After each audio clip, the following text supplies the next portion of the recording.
Hi guys, it's Into the Stars, and we are at the end of iPetGoat. All of the different events that happened since late 2012 have happened in a timeline in iPetGoat, as you all know. We started with Sandy Hook. We then went to the Aurora, Colorado shooting, and many more events that happened in iPetGoat.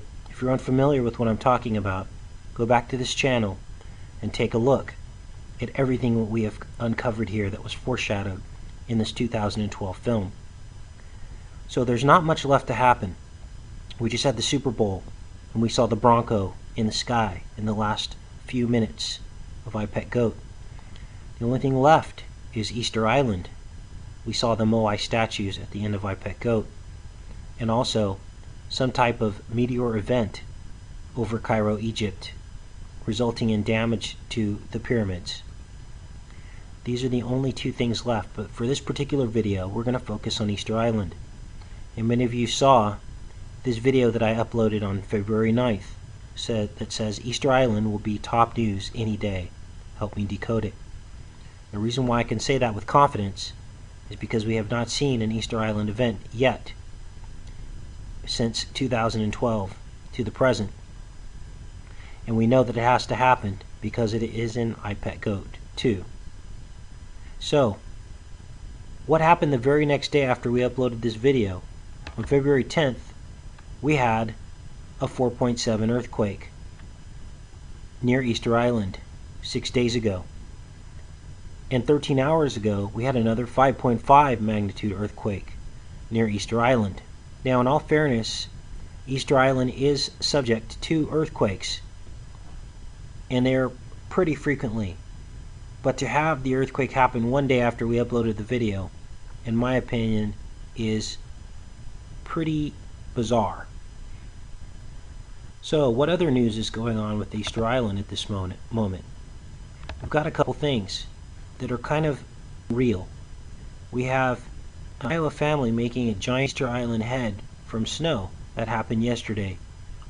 Let's take a look at what this snowman looks like. And the first thing I noticed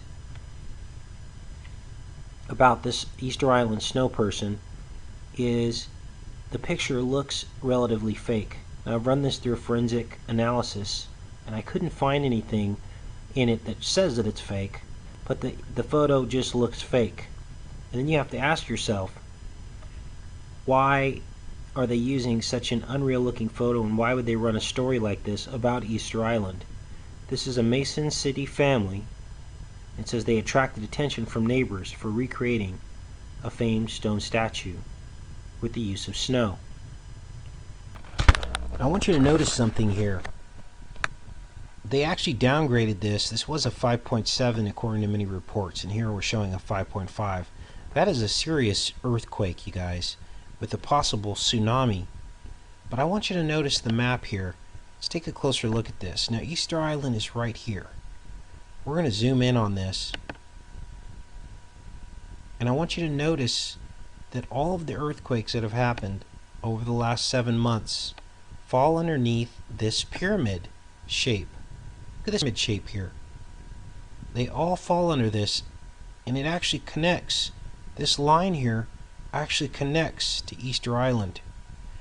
There are other lines emanating from Easter Island as well.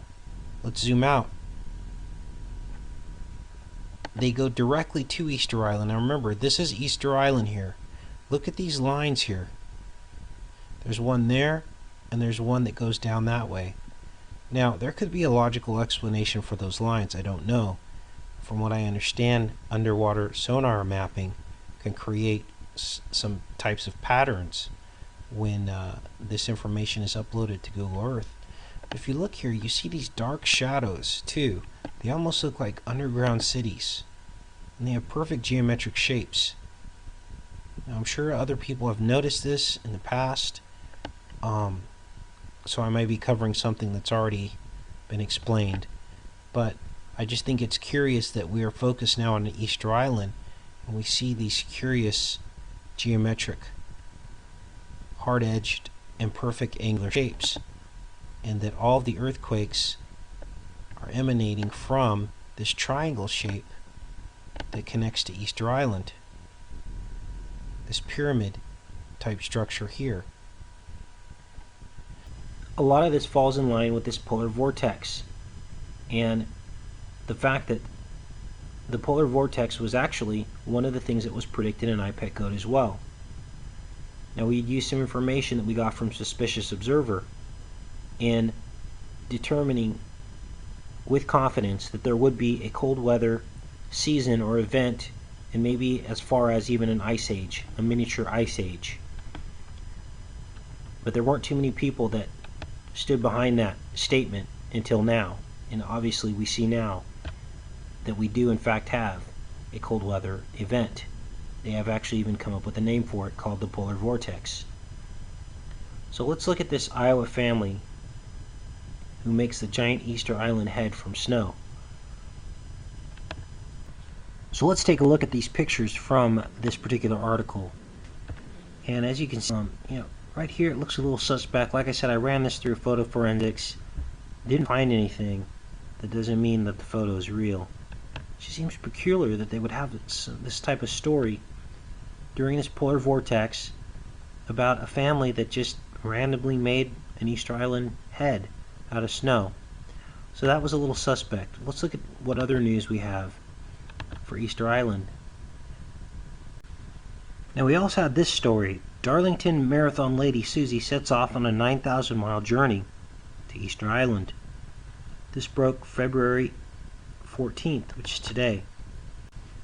And what it says here is this marathon runner set off on the first leg of a 9,000-mile journey to Easter Island. And this is to commemorate Manna Expedition, the first archaeological expedition to Easter Island. And she's trying to raise money for improvements to the island through this race. Now, this is the interesting thing. What was the Manna Expedition of Easter Island? Well, this is it here in Wikipedia. What it says is here that between March 1913 and August 1915, the expedition occurred. And it actually has the arrival at the southern coast of the island at Hangaroa Bay by way of the Strait of Magellan on March 29th, 1914. Now, March 29th is my birthday, as many of you know. How that fits into all this, I am not sure. But this woman is running this race, or this marathon, starting February 14th, and it's going to take her probably till close to March 29th to get there, I can imagine. Anyway, you guys, thought I'd share that with you. We're going to keep our eyes open on Easter Island and see where the journey takes us. Take care and be safe, you guys.